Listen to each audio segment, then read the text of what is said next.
Article 52 से लेकर article 62 तक आपको पता है राष्ट्रपति का वर्णन है, जिसमें से हमने आर्टिकल 52, 53 और 54 तीन आर्टिकल के बारे में भाई कल हमने बात कर ली थी। आर्टिकल 52 जिसमें पोस्ट ऑफ प्रेसिडेंट, आर्टिकल 52 में क्या कहा गया है, पोस्ट ऑफ प्रेसिडेंट कि भारत का एक राष्ट्रपति होगा।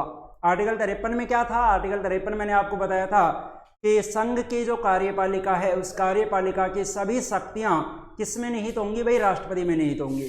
आर्टिकल 53 के बारे में मैंने आपको बताया था कि all the powers of executive vests in president, कार्यपालिका की सभी शक्तियां राष्ट्रपति में निहित होंगी, लेकिन उन शक्तियों का प्रयोग कौन करेगा, तो हम कहते हैं कि उन शक्तियों का प्रयोग करेगा प्रधानमंत्री। यानी हमने ये कहा था कि राष्ट्रपति भारत का नाम मात्र का अध्यक्ष है, तो प्रधानमंत्री भारत का वास्तविक अध्यक्ष है। राष्ट्रपति राष्ट्र का अध्यक्ष होता है, राष्ट्र का मुखिया होता है, तो प्रधानमंत्री सरकार का अध्यक्ष होता है, प्रधानमंत्री सरकार का मुखिया होता है। ये बात आपने पढ़ ली थी।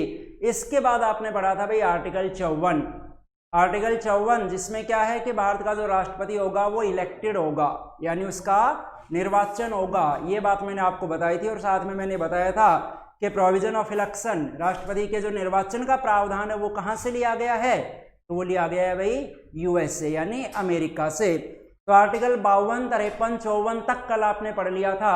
अब आज हमें शुरुआत करनी है आर्टिकल 55 से। तो चलिए आर्टिकल 55 से पढ़ना प्रारंभ करते हैं। क्या कहता है, देखिए आर्टिकल 55,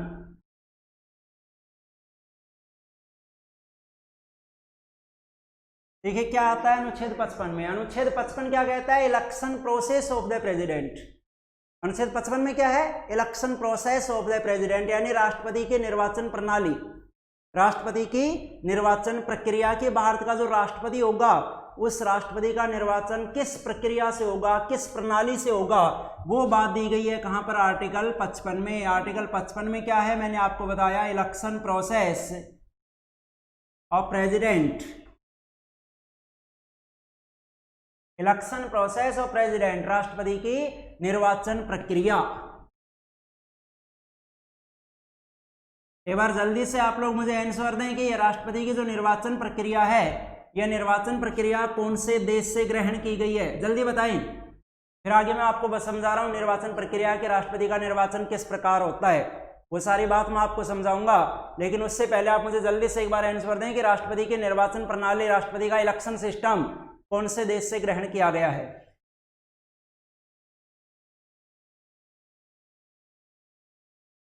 नीतू जाट आयरलैंड, प्रिया यादव ने बताया अमेरिका। श्योर बताइए, 2 कमेंट आ गए मेरे पास, एक ने कहा आयरलैंड और एक ने कहा America. Girish Kumar good morning. Sure बताइए मुझे, आंसर आयरलैंड होगा या फिर आंसर अमेरिका होगा, कंफ्यूजन है ना। जैविक राव अमेरिका, प्रवीण अमेरिका, किसने बताया अमेरिका, नालायक को अमेरिका किसने बता दिया।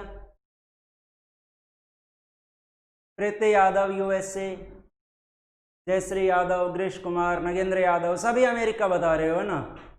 आंसर क्या है, आंसर तो आयरलैंड है। आंसर क्या है, 1-2 का सही आया। नीतू जाट ने बताया आयरलैंड। कहां से ली गई है, आयरलैंड से ली गई है। अंतर समझ में आया कुछ, अंतर समझ में आया कुछ, अंतर क्या है। देखिए मैं कह रहा हूं कि जो इलेक्शन प्रोसेस है, मैं कह रहा हूं कि this process has been taken from Ireland, this process has been taken from Ireland. क्या अंतर समझ में आया भाई। कल मैंने आपको आर्टिकल 53 पढ़ाया था, आर्टिकल 52 पढ़ाया था, आर्टिकल 54 पढ़ाया था। 3 आर्टिकल कल आपने पढ़े थे। अंतर समझने की कोशिश करना। आर्टिकल 52 में क्या था, पोस्ट ऑफ प्रेसिडेंट। आर्टिकल 52 में क्या था, पोस्ट ऑफ प्रेसिडेंट। कहां से ली गई, मैंने आपको बताया यूएसए से। आर्टिकल 53 को छोड़ दीजिए। आर्टिकल 53 में ये बात थी कि संघ की कार्यपालिका शक्तियां राष्ट्रपति में निहित होंगी। अब आर्टिकल 54 आपने पढ़ा था। आर्टिकल 54 में क्या था, आर्टिकल 54 में यह था कि प्रेसिडेंट, जो भारत का राष्ट्रपति होगा, president will be elected, Bharat का जो राष्ट्रपति होगा वो किस प्रकार से होगा, वो निर्वाचित होगा। और मैंने ये कहा था कि प्रोविजन ऑफ इलेक्शन, आर्टिकल 54 में मैंने क्या कहा था, प्रोविजन ऑफ इलेक्शन, राष्ट्रपति के जो निर्वाचन का प्रावधान है वो कहां से लिया गया, यूएसए से। बिल्कुल सही है ना भाई। यहां तक चीजों को समझने की कोशिश करना। राष्ट्रपति के निर्वाचन का जो प्रोविजन है वो कहां से लिया गया, यूएसए से। आज मैं आप लोगों से बात कर रहा हूं आर्टिकल 55 के बारे में। आर्टिकल 55 में क्या है, इलेक्शन प्रोसेस। आर्टिकल 55 में क्या है, इलेक्शन प्रोसेस। कहां से ली गई है, आयरलैंड से। अब समझिए चीजों को, क्योंकि जिनका भी आंसर यूएसए आया है ना, वो मुझे पता है किस आधार पर आया है। जिन्होंने भी आंसर यूएसए बताया वो उन्होंने इसलिए बताया क्योंकि कल ही मैं आपको बता के गया था आर्टिकल 54, कल ही मैं आपको बताकर गया था कि आर्टिकल 54 में क्या है, प्रोविजन ऑफ इलेक्शन, और कहां से लिया गया है, यूएसए से लिया गया है। कल ही मैंने आपको बताया था कि provision of election has been taken from USA.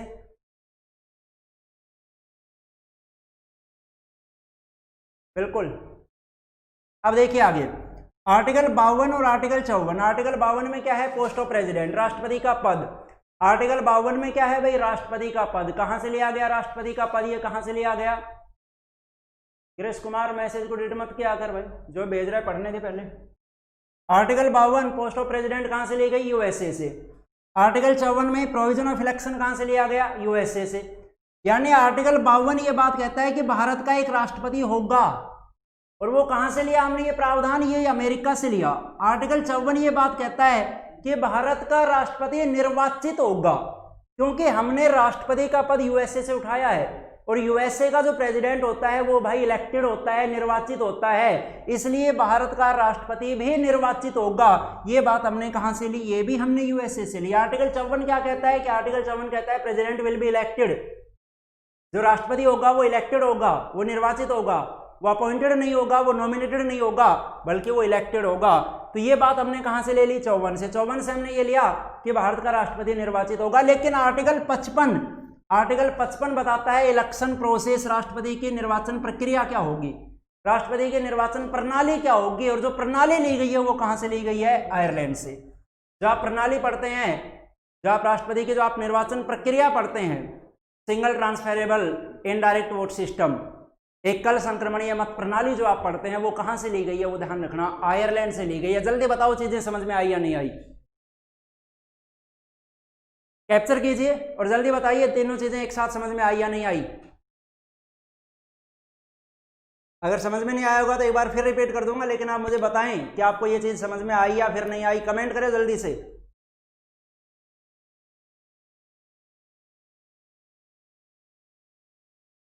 नहीं तो जाट क्लियर है सर। चलिए, अब भी अगर किसी भाई को समझ में नहीं आया हो तो मैं एक बार फिर आपको सीधे तौर पर बता देता हूं, बहुत ईजी लैंग्वेज में बता देता हूं कि आर्टिकल 52 ये कहता है कि भारत का एक राष्ट्रपति होगा। ये एक बात हमने कहां से ली भाई, अमेरिका से ले ली, क्योंकि आपको ये भी पता है कि राष्ट्रपति संसद का भी अंग होता है। संसद हमने कहां से लिया है, ब्रिटेन से। संसद हमने ब्रिटेन से लिया, लेकिन भारत का एक राष्ट्रपति होगा, राष्ट्रपति का पद हमने कहां से लिया है, तो वो हमने यूएसए से लिया है, अमेरिका से लिया है। अगला आर्टिकल 54 ये कहता है कि भारत का राष्ट्रपति निर्वाचित होगा। आर्टिकल 54 क्या कहता है कि भारत का राष्ट्रपति निर्वाचित होगा। ये बात भी हमने कहां से ली है, ये बात भी हमने यूएसए से ली है, क्योंकि यूएसए का राष्ट्रपति निर्वाचित होता है। लेकिन आर्टिकल 55 ये कहता है कि राष्ट्रपति की निर्वाचन प्रक्रिया क्या होगी, राष्ट्रपति का इलेक्शन प्रोसेस क्या होगा। तो राष्ट्रपति का जो इलेक्शन प्रोसेस है वो हमने कहां से लिया है, वो आयरलैंड से लिया है। अगर आपसे ये पूछा जाए कि भारत का राष्ट्रपति निर्वाचित होगा, ये प्रावधान कौन से देश से लिया गया है, तो आप कहेंगे अमेरिका से लिया गया है। और अगर आपसे ये पूछा जाए कि भारत के राष्ट्रपति की निर्वाचन प्रक्रिया कौन से देश से ली गई है, तो आप बताएंगे कि आयरलैंड से ली गई है। आप तो समझ गए होंगे आप दोनों चीजें। सीधा सा मैं आपको ये कह सकता हूं कि post of president has been taken from USA. सीधा सा मैं आपको ये कह सकता हूं कि post of president has been taken from USA and president will be elected, that provision has been taken from USA. ये जो प्रेसिडेंट होगा वो इलेक्टेड होगा, ये प्रावधान भी कहां से लिया गया, ये प्रावधान भी यूएसए से लिया गया है।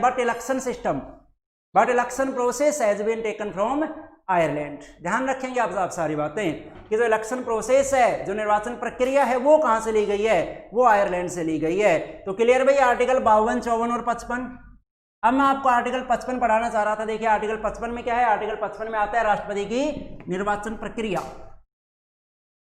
और यहां पर मैंने लिख दिया है कि this process has been taken from Ireland. राष्ट्रपति की निर्वाचन प्रक्रिया कहां से ली गई है, वो आयरलैंड से ली गई है। बिल्कुल, पारुल यादव, प्रिया यादव, क्लियर है सर। चलिए तो अब आगे पढ़ते हैं। देखिए अब आप इस इलेक्शन प्रोसेस को समझिए, क्या है इलेक्शन प्रोसेस। अब आप समझिए राष्ट्रपति का निर्वाचन किस प्रक्रिया से होता है। कौन सी प्रक्रिया होती है? तो देखिए, आपने इलेक्शन प्रोसेस में पहले कभी पढ़ा होगा कि राष्ट्रपति की इलेक्शन प्रोसेस क्या होती है? एकल संक्रमणीय इलेक्शन प्रोसेस कौन सी है भाई? एकल संक्रमणीय अप्रत्यक्ष मत प्रणाली। एकल संक्रमणीय अप्रत्यक्ष मत प्रणाली, इंग्लिश में हम इसको बोलते हैं single transferable indirect vote system. English में क्या कहा जाता है? सिंगल ट्रांसफरेबल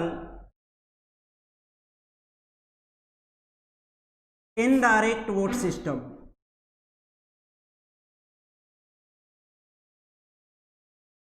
यह प्रश्न आपको याद रखना है। अगर प्रश्न आपसे पूछा जाए कि राष्ट्रपति का निर्वाचन कौन सी प्रणाली से होता है, कौन से सिस्टम से होता है, तो आप बताएंगे एकल संक्रमणीय अप्रत्यक्ष मत प्रणाली।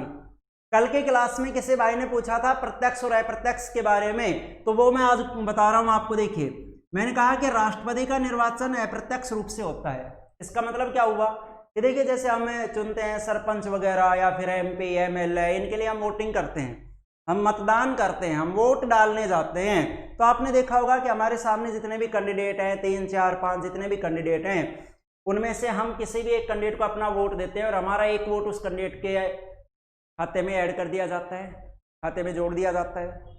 लेकिन राष्ट्रपति के चुनाव में ऐसा नहीं होता है। राष्ट्रपति के चुनाव में जब एक MP और MLA वोट डालने जाएगा, ये कल मैंने आपको समझा दिया था कि राष्ट्रपति के चुनाव में वोटर्स कौन होते हैं, कितने वोटर्स होते हैं। तो ये सारी बातें कल की क्लास में मैं आपको समझा चुका था। अगर आपको समझ में नहीं आया तो उस वीडियो को रिपीट करके देख लीजिए एक बार। तो कल मैंने आपको ये समझाया था कि राष्ट्रपति का जो निर्वाचक मंडल होता है उसमें MP और MLA शामिल होते हैं, यानी वोटिंग कौन करेंगे? MP और MLA करेंगे। और जब वो वोट डालने जाते हैं MP और MLA, और मान लीजिए उनके सामने जैसे 4 कैंडिडेट है जो राष्ट्रपति का चुनाव लड़ रहे हैं, 4 कैंडिडेट हैं जो राष्ट्रपति का चुनाव लड़ रहे हैं, तो ध्यान रखना, एक MP या एक MLA अगर वोट डालने जाएगा तो उन 4 में से किसी एक को वोट नहीं देकर आएगा। जैसे अगर हम वोट डालने गए सरपंच के लिए, MP MLA के लिए, और अगर 4 कैंडिडेट हमारे सामने, तो हम 4 में से एक को अपना वोट देकर आ जाते हैं। लेकिन मैंने ये कहा कि जब MP और MLA राष्ट्रपति के लिए वोट डालने जाएंगे तो वो उन 4 में से किसी एक को वोट नहीं देंगे, बल्कि चारों को ही वोट दे के आएंगे। मेरा मतलब ये है कहने का कि जितने भी कैंडिडेट राष्ट्रपति का चुनाव लड़ रहे हैं, जब एक MP और MLA वोट डालने जाता है तो वो सभी कैंडिडेट को वोट देकर आता है, सभी कैंडिडेट को वो वोट देकर आएगा। अब वो देकर किस प्रकार से आएगा भाई? सभी कैंडिडेट को अपने चॉइस के आधार पर, अपने पसंद के आधार पर। जैसे 4 कैंडिडेट, तो वो बताएगा कि मेरी पहली पसंद है, ये बंदा मेरी पहली पसंद है, फिर ये मेरी दूसरी पसंद है, ये मेरी तीसरी पसंद है, ये मेरी चौथी पसंद है। जैसे मान लीजिए 4 कैंडिडेट हैं, ये 4 कैंडिडेट ABCD मान लीजिए राष्ट्रपति का चुनाव लड़ रहे हैं। पहला एक कैंडिडेट गया वोट डालने के लिए, तो वो ये बताकर आएगा कि मेरी पहली पसंद है ये व्यक्ति राष्ट्रपति बने, मेरी दूसरी पसंद है ये व्यक्ति, तीसरी पसंद है ये व्यक्ति, चौथी पसंद है ये व्यक्ति। इस प्रकार से वोटिंग होती है।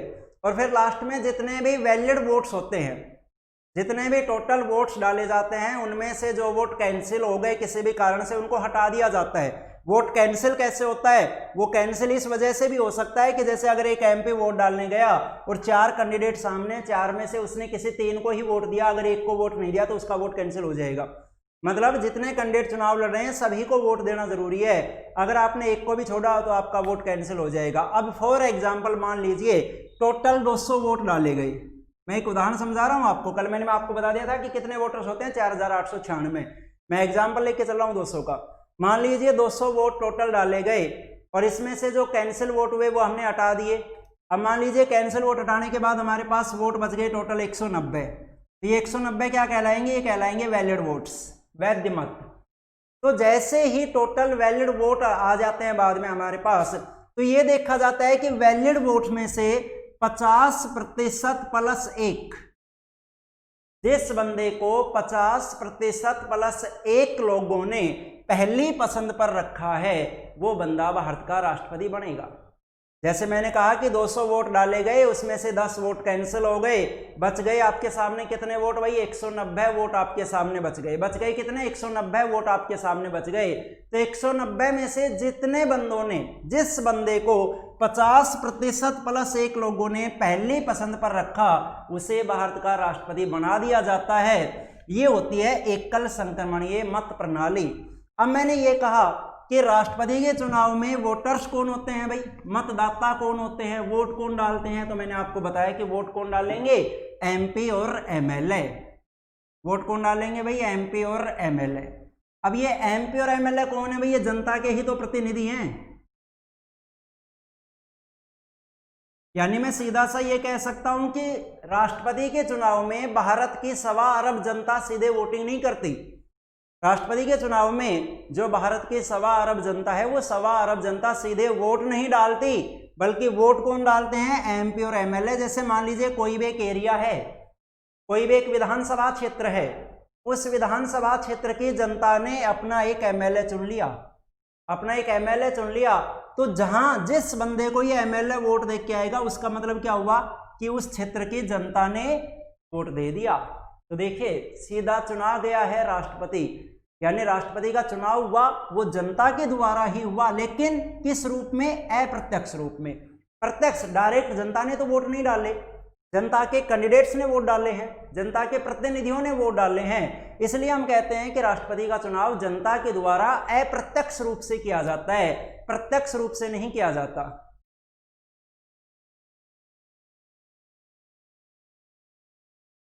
जो राष्ट्रपति का चुनाव किया जाता है वो अप्रत्यक्ष रूप से किया जाता है। किसके द्वारा किया जाता है भाई, जनता के द्वारा किया जाता है। तो इतनी बातें आपको समझ में आ गई होंगी कि राष्ट्रपति का चुनाव एकल संक्रमणीय अप्रत्यक्ष मत प्रणाली, single transferable indirect vote system से होता है, और इसमें वोटर्स होते हैं वो एमपी और एमएलए होते हैं। ये एमपी एमएलए कितने होते हैं, ये सारी बातें मैं आपको कल समझा चुका था। तो यहां तक अगर किसी को कोई भी डाउट है तो वो निसंकोच मुझसे पूछ सकता है। अगर यहां तक किसी को कोई भी डाउट है तो बता दीजिए, वरना फिर आगे चले।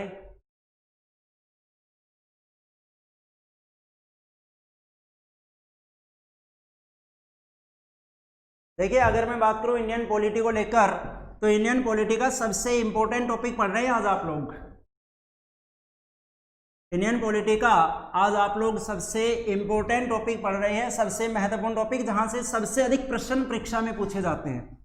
जो सबसे अधिक प्रश्न पूछे जाएंगे वो राष्ट्रपति के टॉपिक से सबसे अधिक प्रश्न बनते हैं। इसलिए मैं एक एक चीज को आपको गहराई से समझाने की कोशिश कर रहा हूँ, डीपली समझाने की कोशिश कर रहा हूँ। चलिए बहुत अच्छी बात है, प्रिया यादव, नीतू, नगेंद्र, प्रीति, आपने बताया, नो डाउट क्लियर है। तो चलिए अब अगली बात देखिए, अगली बात मैं कह रहा हूं कि राष्ट्रपति पद के लिए निर्वाचन कौन करवाता है, राष्ट्रपति पद के लिए चुनाव कौन करवाता है, राष्ट्रपति पद के लिए चुनाव कौन करवाता है। तो यहां पर अगर मैं आपको बताऊं कि राष्ट्रपति पद के लिए चुनाव कौन करवाएगा, तो देखिए जो भारत का सेंट्रल इलेक्शन कमीशन, हिंदी में हम बोलते हैं केंद्रीय निर्वाचन आयोग, राष्ट्रपति पद के लिए चुनाव कौन करवाएगा, तो चुनाव करवाएगा सेंट्रल इलेक्शन कमीशन, केंद्रीय निर्वाचन आयोग। तो ये तो आपका एक सीधा सा प्रश्न हो गया कि राष्ट्रपति पद के लिए केंद्रीय निर्वाचन आयोग चुनाव करवाता है। अगला प्रश्न मैं आपसे पूछ रहा हूं, उसका आंसर आप देंगे, मैं नहीं बताऊंगा, कि अगर चुनाव से संबंधित कोई भी विवाद होता है, अगर चुनाव से संबंधित किसी भी प्रकार का कोई भी डिस्प्यूट होता है, कोई भी विवाद होता है, तो उस विवाद की सुनवाई कहाँ की जाती है, उस विवाद पर निर्णय किसका मान्य होता है, उस पर डिसीजन कौन देता है उस विवाद पर। तो एक प्रश्न मैंने आपको बता दिया कि राष्ट्रपति पद के लिए चुनाव निर्वाचन आयोग द्वारा करवाए जाते हैं। आप मुझे ये बताएं कि अगर चुनाव से संबंधित कोई विवाद है तो उस विवाद की सुनवाई कहाँ की जाएगी, राष्ट्रपति पद से संबंधित कोई भी अगर विवाद है तो विवाद की सुनवाई कहाँ की जाती है। जल्दी से कमेंट कर दीजिए, जल्दी आपके आंसर आ जाने चाहिए, तुरंत आपके आंसर आ जाने चाहिए। प्रिया यादव बिल्कुल आपका सही आंसर है, बाकी भी बताएं।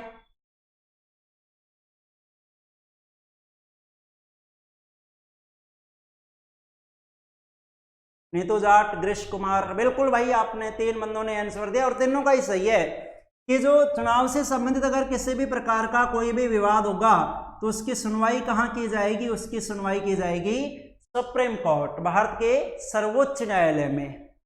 बिल्कुल जयश्री यादव, नगेंद्र यादव, बिल्कुल सही आंसर है। प्रवीण, जैविक, बिल्कुल आपका सभी का आंसर सही है।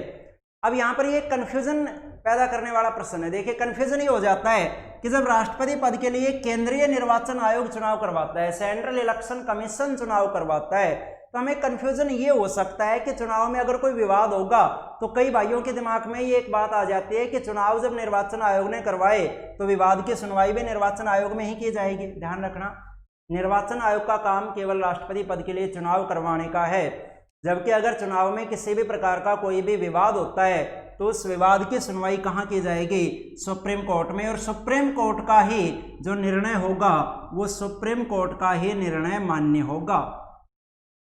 प्रश्न दोनों पूछे जाते हैं, ध्यान रखना। दो प्रश्न मैंने यहां पर लिख दिए, लैंग्वेज घुमा दी जाती है। या तो प्रश्न ये पूछ लिया जाता है कि राष्ट्रपति के चुनाव से संबंधित विवाद की सुनवाई कहाँ की जाती है, तो आप कहेंगे सुप्रीम कोर्ट में। या फिर ये पूछ लिया जाता है कि राष्ट्रपति चुनाव पर संबंधित विवादों पर अंतिम निर्णय किसका होता है, तो अंतिम निर्णय किसका होगा? वो अंतिम निर्णय भाई किसका हो जाएगा? सुप्रीम कोर्ट का। यानी लास्ट डिसीजन किसका मान्य हो जाएगा? सुप्रीम कोर्ट का। तो चलिए अगले प्रश्न पर चलें। निर्वाचन से संबंधित बता दूं पहले आपको सारी बातें। अगला प्रश्न कि राष्ट्रपति पद के लिए यदि कोई भी कैंडिडेट चुनाव लड़ना चाहे तो उसके लिए जमानत राशि कितनी होती है? जमानत राशि एक तरीके से मैं एप्लीकेशन फीस इसको बोल सकता हूं। जब वो राष्ट्रपति पद के लिए चुनाव लड़ेगा तो वो अपना जैसे ही वो अपना फॉर्म फिल करेगा तो कितने उसे फीस जमा करवानी पड़ती है, कितने राशि वहां पर जमानत के रूप में, जमानत राशि के रूप में जमा की जाती है। तो जल्दी से बताइए कि जमानत राशि राष्ट्रपति पद के लिए कितनी मान्य है, कितनी होती है? प्रियांशु राव गुड मॉर्निंग भाई, सभी को नमस्कार। नगेंद्र यादव आपका आंसर बिल्कुल सही है। ग्रेश कुमार, प्रीति यादव, जयश्री यादव बिल्कुल राइट भाई, सभी का आंसर सही है। जमानत राशि कितनी होगी? 15,000। ध्यान रखना, राष्ट्रपति पद के लिए जमानत राशि होती है 15,000। और अगर कोई भी कैंडिडेट, अगर राष्ट्रपति पद के लिए जो कैंडिडेट चुनाव लड़ रहे हैं उनमें से अगर कोई भी कैंडिडेट टोटल वैलिड वोट्स का, टोटल वोट्स का नहीं, मैंने क्या कहा? टोटल वैलिड वोट्स का। वैलिड वोट अभी मैंने आपको बता दिए थे, जैसे अगर टोटल वोट 200 डाले गए और उसमें से 10 वोट कैंसिल हो गए तो वैलिड कितने बचे? 190। वैलिड कितने बचे भाई? 190। तो जो टोटल वैलिड वोट्स होते हैं, अगर कोई भी कैंडिडेट टोटल वैलिड वोट्स का 1/6 भाग प्राप्त नहीं कर पाता है, अगर कोई भी कैंडिडेट टोटल वैलिड वोट्स का 1/6 भाग प्राप्त नहीं कर पाता है तो ध्यान रखना उसके ये 15,000 रुपए आरबीआई के पास जमा हो जाते हैं। अगर उसने 1/6 भाग प्राप्त कर लिया, टोटल जो वोट डाले गए उनका यदि उसने 1/6 भाग प्राप्त कर लिया तो उसके 15,000 रुपए वापस मिल जाएंगे, जमानत राशि वापस मिल जाएगी। और अगर वह 1/6 भाग प्राप्त नहीं कर पाया तो हम बोलते हैं उसकी जमानत राशि जब्त हो जाएगी। हम बोलते हैं ना कि जमानत जब्त होना, वो यही है, उसकी जमानत राशि जब्त हो जाएगी। कहाँ जमा हो जाएगी? Reserve bank of India, RBI के पास जमा हो जाएगी। तो ये हो गई जमानत राशि की बात। चलिए अगले प्रश्न पे मैं आपसे बात कर रहा हूं कि अगला प्रश्न, राष्ट्रपति का अगर कोई भी कैंडिडेट चुनाव लड़ना चाहे, अगर कोई भी व्यक्ति राष्ट्रपति का चुनाव लड़ना चाहता है तो चुनाव लड़ने के लिए उसे कितने अनुमोदक चाहिए और कितने प्रस्तावक चाहिए? जल्दी से बताओ। यह प्रश्न कई बार एग्जाम में देखा गया है कि अगर कोई भी कैंडिडेट राष्ट्रपति का चुनाव लड़ना चाहे तो उसे कितने अनुमोदकों की आवश्यकता होती है, कितने प्रस्तावकों की आवश्यकता होती है, कितने अनुमोदक चाहिए और कितने प्रस्तावक चाहिए? जल्दी से आपका आंसर आ जाए।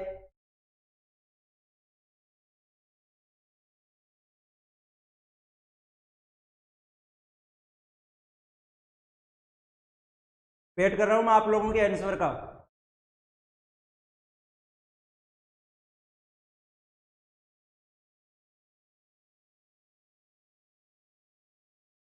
नवल गुज्जर ने बताया 10-10, नीतू जाट ने बताया 50। देखिए कितने अनुमोदक चाहिए, कितने प्रस्तावक चाहिए? बिल्कुल प्रवीण, बिल्कुल सही है। अनुमोदक भी 50 चाहिए, प्रस्तावक भी 50 चाहिए। राष्ट्रपति पद का यदि कोई भी कैंडिडेट चुनाव लड़ना चाहता है, बिल्कुल नीतू जाट, दोनों में 50-50, 50 ही अनुमोदक चाहिए और 50 ही प्रस्तावक चाहिए। क्या होते हैं अनुमोदक, क्या होते हैं प्रस्तावक, वो बात आपको समझा दूं। देखिए अगर कोई भी कैंडिडेट राष्ट्रपति का चुनाव लड़ना चाहता है तो सबसे पहले 50 व्यक्तियों के द्वारा, वो 50 व्यक्ति कौन होंगे? वो 50 व्यक्ति कौन होंगे? सांसद, एमपी। वो 50 व्यक्ति कौन होंगे भाई? MP सांसद होंगे। अगर कोई भी कैंडिडेट राष्ट्रपति का चुनाव लड़ना चाहता है तो सबसे पहले 50 सांसदों के द्वारा उसके नाम का समर्थन किया जाना चाहिए। सबसे पहले 50 सांसद, हाँ प्रिया मैं यही समझा रहा हूं आपको कि अनुमोदक और प्रस्तावक क्या होते हैं, आप समझते रहें। अगर कोई भी कैंडिडेट राष्ट्रपति का चुनाव लड़ना चाहता है तो ऐसा नहीं है कि जैसे राष्ट्रपति चुनाव की अभी आप आगे योग्यताएं पढ़ेंगे, जब आप आर्टिकल 58 पढ़ेंगे तो आप राष्ट्रपति चुनाव की योग्यताएं पढ़ेंगे तो उसमें जो भी योग्यताएं होती हैं कि भारत का नागरिक होना चाहिए, 35 वर्ष की आयु होनी चाहिए, इस प्रकार की जो भी योग्यताएं होती हैं, अब योग्यताओं को पूरा करने वाले तो बहुत सारे व्यक्ति हैं। जैसे भाई मैं भी कह दूं कि मेरी भी योग्यताएं हैं, मैं भी राष्ट्रपति का चुनाव लड़ना चाहता हूं, ऐसे हर एक आदमी थोड़ी लड़ लेगा राष्ट्रपति का चुनाव। क्या होना चाहिए? सबसे पहले एक ऐसा व्यक्ति कि जिसके नाम का कम से कम 50 सांसदों के द्वारा समर्थन किया जाए। कम से कम 50 सांसद उसके नाम का अनुमोदन करेंगे, उसके नाम का समर्थन करेंगे कि हाँ ये व्यक्ति राष्ट्रपति का चुनाव लड़ सकता है, तो वह फॉर्म फिल करेगा, तो वह राष्ट्रपति चुनाव के लिए फॉर्म फिल करेगा और बाद में फिर उस फॉर्म पर फिर 50 सांसदों के हस्ताक्षर होंगे जो कहलाएंगे प्रस्तावक। तो यानी कुल मिलाकर राष्ट्रपति का चुनाव लड़ने के लिए कितने सांसदों की सहमति चाहिए भाई? कितने एमपीज की सहमति चाहिए? 100 MP। यानी सीधा सा मैं आपको ये बता दूं कि अगर राष्ट्रपति का कोई भी कैंडिडेट चुनाव लड़ना चाहता है तो उसे कम से कम 100 सांसदों का फेवर चाहिए, उसे कम से कम 100 सांसदों की सहमति चाहिए, जिसमें से 50 अनुमोदक के रूप में होंगे जो पहले समर्थन करेंगे और 50 बाद में प्रस्तावक के रूप में होंगे।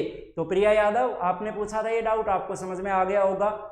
सीधा सा मेरा कहने का मतलब यह है कि अगर कोई भी व्यक्ति राष्ट्रपति का चुनाव लड़ना चाहता है तो उसे कम से कम 100 सांसदों का समर्थन प्राप्त होना चाहिए। तो भाई ये आपकी राष्ट्रपति की निर्वाचन प्रक्रिया आर्टिकल 55 आपका complete, election process of the president, आप इसे कैप्चर कर लीजिए। और पूरे इलेक्शन प्रोसेस में आपको कोई भी डाउट है तो बताइए, वरना फिर मैं अगले पॉइंट पर चल रहा हूँ, आर्टिकल 56 पे बात कर रहा हूँ।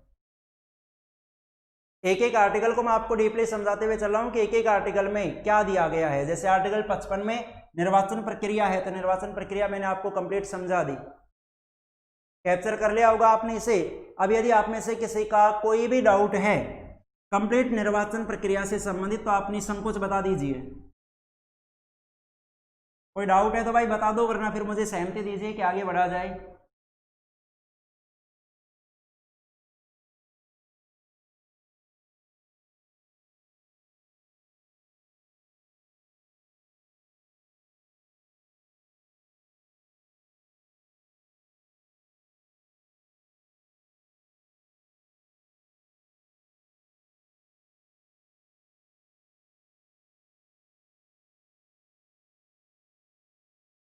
क्लियर है? चलिए आपने सभी ने बता दिया। नगेंद्र यादव ने पूछा सर 100 अलग अलग सांसद, अलग अलग नहीं भाई, 50 अलग अलग होंगे, ठीक है, 100 अलग अलग नहीं होंगे, 50 अलग। जैसे 50 अनुमोदक अलग होंगे और 50 सांसद अलग होंगे। 100 नहीं चाहिए, 50 चाहिए। 50 ऐसा नहीं हो सकता कि जो अनुमोदन कर रहे हैं वही प्रस्ताव भी दे दे, ऐसा नहीं होगा। मतलब ये नहीं होगा कि दोनों बार उन्हीं 50 व्यक्तियों को ले लिया जाए, दोनों बार अलग अलग 50 व्यक्ति चाहिए। इसीलिए तो मैंने बोला था कि जो बंदा राष्ट्रपति का चुनाव लड़ना चाहता है उसे कम से कम 100 सांसदों का समर्थन चाहिए। यही तो मैंने बोला था कि उसे कम से कम 100 सांसदों का समर्थन चाहिए। तो नगेंद्र यादव आपको आपका आंसर मिल गया होगा। चलें भैया आगे।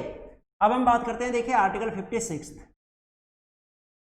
आर्टिकल 56 क्या कहता है? अनुच्छेद 56, आर्टिकल 52, 53, 54, 55 आपने पढ़ लिया। अब हम बात करते हैं आर्टिकल 56 के बारे में। और कईयों के दिमाग में तो एक बात आ रही होगी, बोले मैंने ये लिख रखा है आर्टिकल 52 से लेकर 62 तक, जब हम 62 तक पढ़ लेंगे तो बोले राष्ट्रपति कंप्लीट।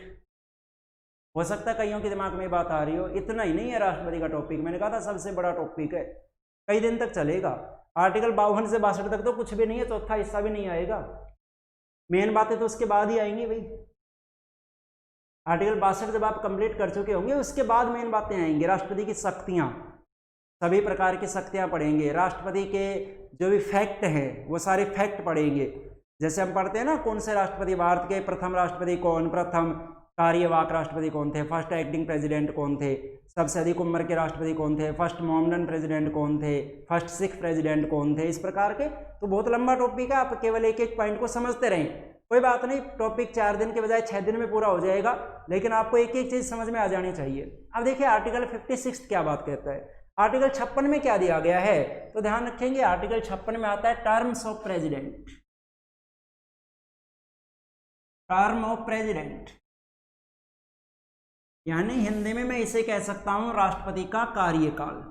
और ये मुझे ज्यादा समझाने की आवश्यकता नहीं है, ये आपको सभी को पता है कि राष्ट्रपति का कार्यकाल कितने वर्ष का होता है। तो शपथ ग्रहण, राष्ट्रपति का कार्यकाल कितने वर्ष का होता है ये आपको सभी को पता है। तो भाई राष्ट्रपति का कार्यकाल होगा शपथ ग्रहण करने से 5 वर्ष तक, शपथ ग्रहण करने से 5 वर्ष तक,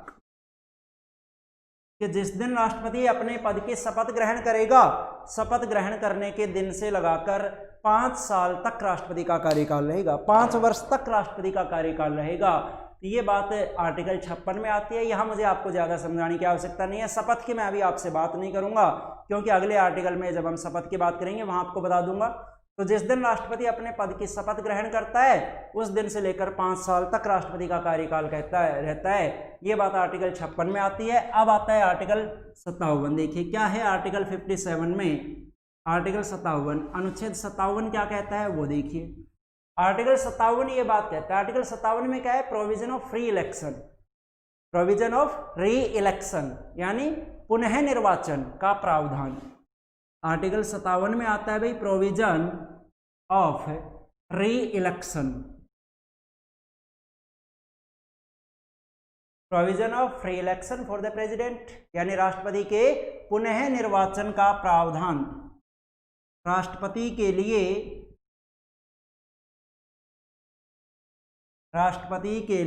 पुनः निर्वाचन का प्रावधान, री इलेक्शन का सिस्टम। अब यहां पर चलिए आप मुझे पहले एक बार बताएं आप मुझे कि कोई व्यक्ति भारत में कितने बार राष्ट्रपति बन सकता है, जल्दी से बताओ। कोई भी व्यक्ति भारत में कितने बार राष्ट्रपति बन सकता है, जल्दी से आपके आंसर आ जाएं, फिर मैं इस चीज को समझाऊंगा।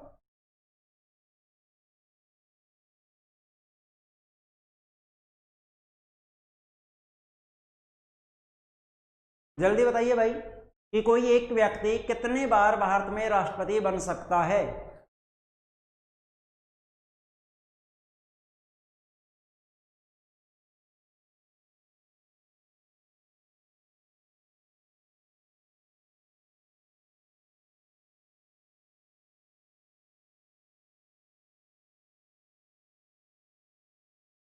क्या बात है, आंसर नहीं आ रहे भाई? 1 बार, 2 बार, 3 बार, 4 बार, 5 बार या अनगिनत बार, कितने बार बन सकता है?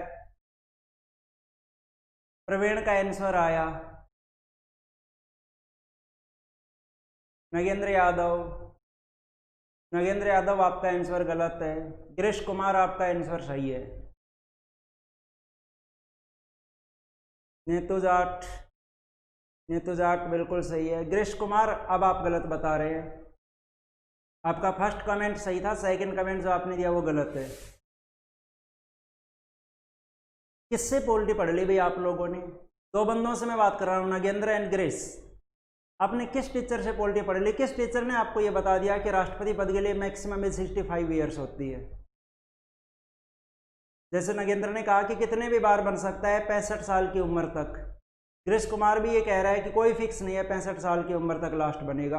आपको किस टीचर ने या किस किताब ने आपको ये पढ़ा दिया कि राष्ट्रपति पद के लिए अधिकतम आयु मैक्सिमम एज 65 साल होती है? कहीं में नहीं लिखा हुआ है, कोई प्रावधान नहीं है। और जो कैंडिडेट ऑफलाइन में पहले पोल्टी पढ़े हुए हैं उनको यार मैंने बता रखा है, अब कहाँ 65 साल की आप बात कर रहे हैं। उनको मैंने बता रखा है कि आर वेंकटरमन 77 साल की उम्र में राष्ट्रपति बने थे, सबसे अधिक आयु के राष्ट्रपति।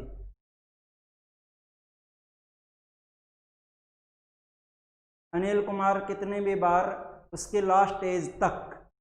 लास्ट एज का मतलब क्या हुआ भाई यहाँ पे? लास्ट एज कोई मतलब मैक्सिमम एज लिमिट?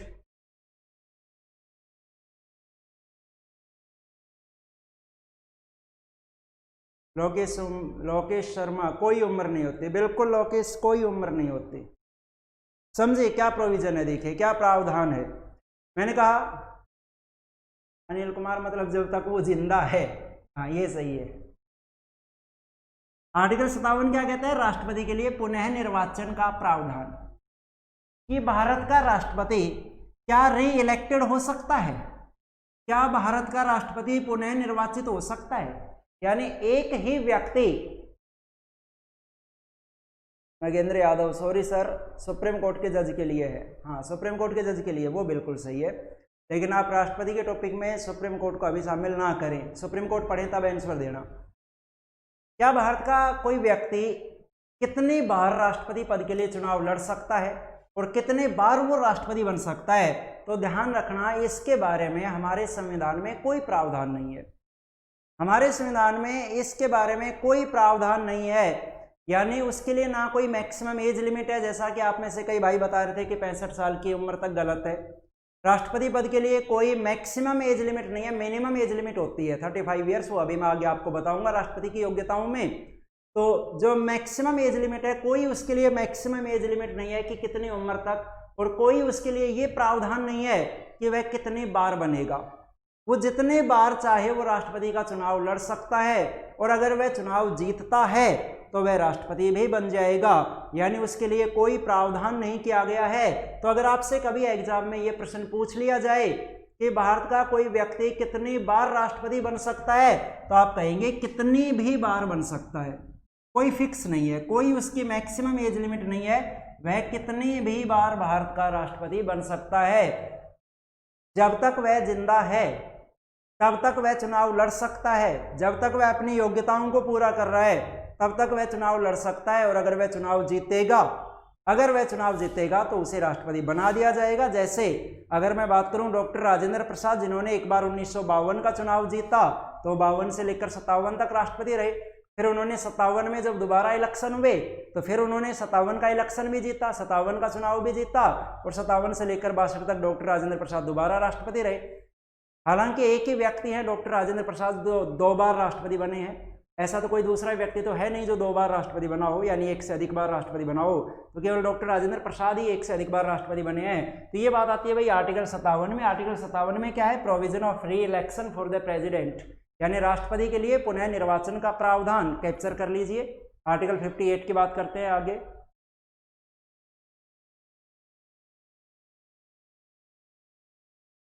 क्लियर? पढ़ते हैं आर्टिकल 58 को। आर्टिकल 58 क्या है?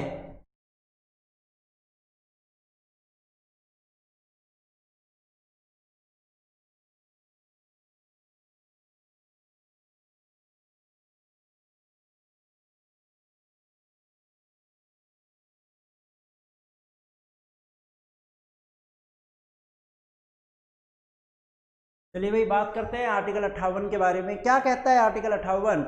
देखिए आर्टिकल 58 में आता है क्वालिफिकेशंस ऑफ द प्रेसिडेंट, यानी राष्ट्रपति पद के लिए योग्यताएं। कौन व्यक्ति भारत का राष्ट्रपति बन सकता है, उसके लिए क्या क्या योग्यताएं होनी चाहिए, वो बात आती है आर्टिकल 58 में। क्या आता है? Qualifications. Qualifications for the president,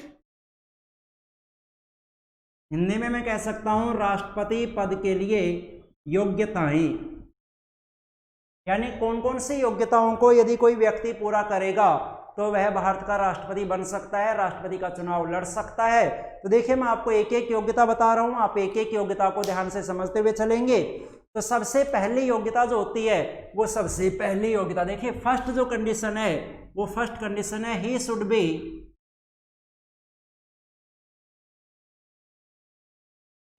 B a citizen of India. First condition क्या है? आपको सभी को पता है कि he should B a citizen of India, यानी वह भारत का नागरिक होना चाहिए। सबसे पहली कंडीशन मैंने आपको बताई कि वह भारत का नागरिक होना चाहिए। यह आपको अच्छे तरीके से पता है कि कोई भी विदेशी नागरिक भारत में आकर चुनाव नहीं लड़ सकता है, क्योंकि जब मैंने आपको नागरिकता का टॉपिक पढ़ाया था तो नागरिकता के टॉपिक में सबसे पहले मैंने आपको यही बातें समझाई थी कि विदेशी कौन होता है, नागरिक कौन होता है। नागरिक वो होता है जिसे सिविल राइट्स और पॉलिटिकल राइट्स दोनों प्राप्त होते हैं, राजनीतिक अधिकार भी प्राप्त होते हैं और जो अपने सिविल राइट्स हैं वो भी प्राप्त होते हैं, साधारण जो भी अपने अधिकार हैं वो भी प्राप्त होते हैं। तो उसमें आपने देखा था पॉलिटिकल राइट्स में कि जो मतदान का अधिकार है वो केवल भारतीय नागरिकों को प्राप्त है, मतदान का अधिकार और चुनाव लड़ने का अधिकार। तो कोई भी विदेशी नागरिक भारत में आकर चुनाव नहीं लड़ सकता है। यानी किसी भी पद पर चुनाव लड़ने के लिए, चाहे वो राष्ट्रपति का पद है, प्रधानमंत्री है, MP, MLA, सरपंच, किसी भी पद पर चुनाव लड़ने के लिए सबसे फर्स्ट एंड कंपल्सरी क्वालिफिकेशंस होती है कि वह भारत का नागरिक होना चाहिए, he should B a citizen of India. चलिए दूसरे क्वालिफिकेशन की बात करते हैं। दूसरे क्वालिफिकेशन आती है कि his age should be minimum 35 years. His age should be minimum 35 years, यानी उसकी जो मिनिमम एज है वो कितनी होनी चाहिए, वो 35 ईयर्स होनी चाहिए। मैंने कहा ही should B minimum age 35 years. उसके न्यूनतम आयु, उसकी जो न्यूनतम आयु होनी चाहिए, his age, his minimum age should be 35 years. किसी भी लैंग्वेज में बोल सकता हूं कि his minimum age should be 35 years. उसकी जो मिनिमम एज होनी चाहिए वो 35 साल की होनी चाहिए। बिल्कुल निखिल कुमार, बिल्कुल सही बताया आपने। अब मैं बात कर रहा हूं तीसरी योग्यता के बारे में कि तीसरी योग्यता क्या होगी, जो आपने बताई है निखिल कुमार कि he should not have a post of profit. He should not have a post of profit, वह किसी लाभ के पद पर न हो। तीसरी योग्यता मैं आपको बता रहा हूं, ही should not have a post of profit. तीसरी योग्यता, अगर कोई हिंदी में लिखना चाह रहा हो तो मैं बोल रहा हूं, वहां से आप नोट डाउन कर सकते हैं। ही should not have a post of profit, वह किसी भी सरकारी नौकरी या किसी भी लाभ के पद पर न हो। हिंदी में हम इसे बोलते हैं कि वह किसी भी लाभ के पद पर न हो। लाभ के पद पर न हो मतलब सरकारी नौकरी नहीं करता हो, सरकारी नौकरी में नहीं हो। अगली हम बात करें, देखिए चौथी योग्यता की हम बात करें तो चौथी योग्यता जो होती है, he should B literate. He should B literate, वह साक्षर होना चाहिए। बिल्कुल निखिल कुमार, आप बिल्कुल सही बता रहे हैं। चौथी योग्यता, चौथी योग्यता होती है कि ही शुड बी लिटरेट, वह साक्षर होना चाहिए, पढ़ा लिखा होना चाहिए। साक्षर का मतलब क्या है, देखिए साक्षर का मतलब जो अपने हस्ताक्षर करना जानता है, जो अपना नाम पढ़ना और लिखना जानता है, उसे हम साक्षर कह सकते हैं। तो चौथी योग्यता होगी कि ही शुड बी लिटरेट। पांचवी योग्यता की यदि हम बात करें तो देखिए पांचवी योग्यता होती है, he should not be insane और insolvent. He should not be insane और इंसॉल्वेंट, वह पागल या दिवालिया नहीं होना चाहिए। He should be not insane और इंसॉल्वेंट,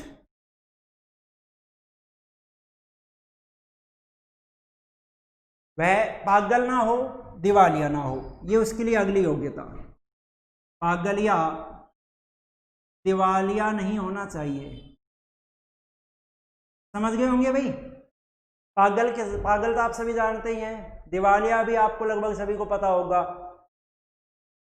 एक ऐसा कोई भी व्यक्ति जो बिल्कुल कंगाल हो जाता है, एक ऐसा कोई भी व्यक्ति जो बिल्कुल कंगाल हो जाता है, जैसे मान लीजिए किसी भी बैंक वगैरह से अगर उसने कोई भी कर्ज उठा लिया और वह उस कर्ज को अदा करने में सक्षम नहीं है, चुकाने में सक्षम नहीं है, तो हम उसे बैंक के द्वारा उसे दिवालिया घोषित कर दिया जाता है, कंगाल घोषित कर दिया जाता है।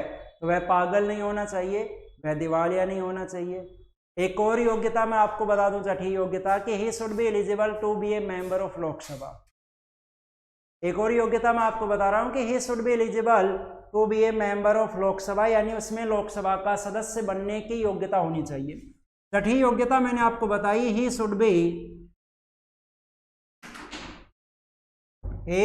एलिजिबल,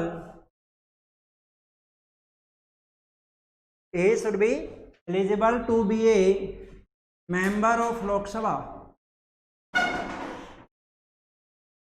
उसमें लोकसभा का सदस्य बनने की योग्यता होनी चाहिए। बट लेकिन ध्यान रखना, but he will not a member of Lok Sabha, लेकिन वह लोकसभा का सदस्य नहीं होगा।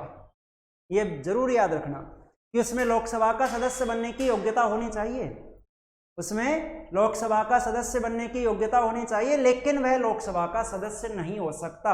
यानी जो भारत का राष्ट्रपति है, सीधा से मैं आपको ये कह दूं कि भारत का राष्ट्रपति संसद का मेंबर नहीं होगा।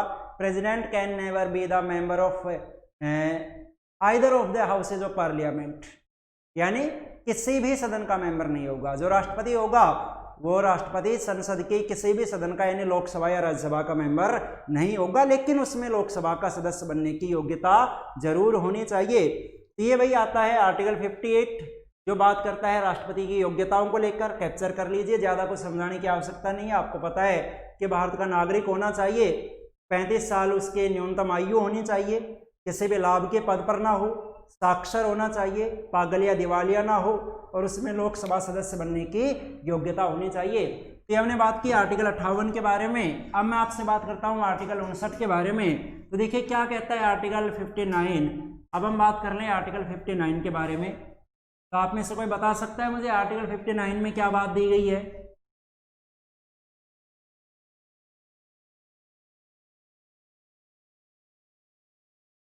आर्टिकल 58 जैसे मैंने आपको बताया qualifications for the president.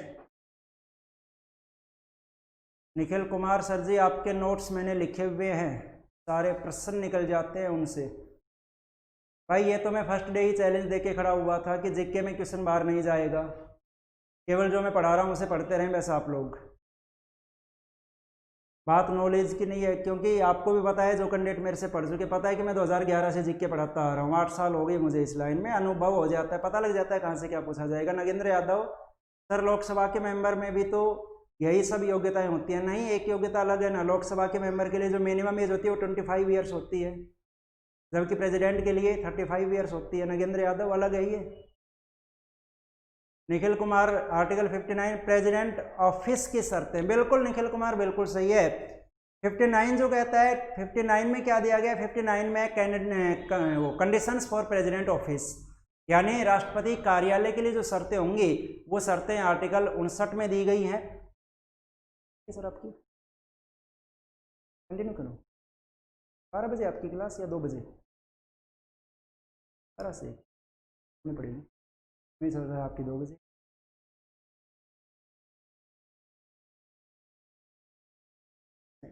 Time लगेगा बैटरी वगैरह से। ठीक है भाई, अगली क्लास का हमारा समय हो चुका है। अगले सर वेट कर रहे हैं, अगले टीचर वेट कर रहे हैं, तो बाकी अब कल मिलेंगे। कल तो क्या, मंडे को मिलूंगा। आपको पता है सैटरडे और संडे को मेरी क्लास नहीं होती है, मंडे टू फ्राइडे मेरी क्लासेज चलती हैं। तो अब मैं आपसे मिलूंगा मंडे को, और आर्टिकल 59 से मंडे को पढ़ना शुरू करेंगे। आर्टिकल 59 जो कहता है कंडीशंस फॉर प्रेसिडेंट ऑफिस, राष्ट्रपति कार्यालय की जो भी शर्तें होती हैं। तो देखिए आर्टिकल 59 आपका बचा हुआ है। इसके बाद आर्टिकल 60 में आ जाती है ऑथ ऑफ द प्रेसिडेंट, राष्ट्रपति की शपथ आ जाती है। आर्टिकल 61 की अगर मैं बात करूं तो आर्टिकल 61 में आ जाएगा इम्पीचमेंट ऑफ द प्रेसिडेंट, यानी राष्ट्रपति पर महाभियोग। और आर्टिकल 62 की यदि मैं बात करूं तो वो आपको सीधा सा पता है, ये कहता है कि the vacant post of the president should be रिफिल्ड with in 6 month, कि राष्ट्रपति पद की जो रिक्त पद होता है उसे 6 महीनों में भर देना चाहिए। तो वो तो आर्टिकल 62 तक तो नॉर्मल सी बातें हैं। उसके बाद फिर हम मंडे को शुरू करेंगे पावर्स ऑफ प्रेसिडेंट, राष्ट्रपति की शक्तियां पढ़ना शुरू करेंगे। तो धन्यवाद दोस्तों, मंडे को मिलेंगे। अब इतना मैटर आपका तैयार हो जाना चाहिए। और अगर किसी को किसी भी प्रकार का डाउट है तो मैंने आपको कई बार बताया हुआ है टेलीग्राम चैनल पर, वहां पर नोट्स भी पढ़े हैं और वहां पर आप मुझसे किसी प्रकार का डाउट भी कंसल्ट कर सकते हैं। धन्यवाद दोस्तों, मंडे को मिलते हैं। अब अंकुर ये बोल रहा था कि आपकी क्लास है।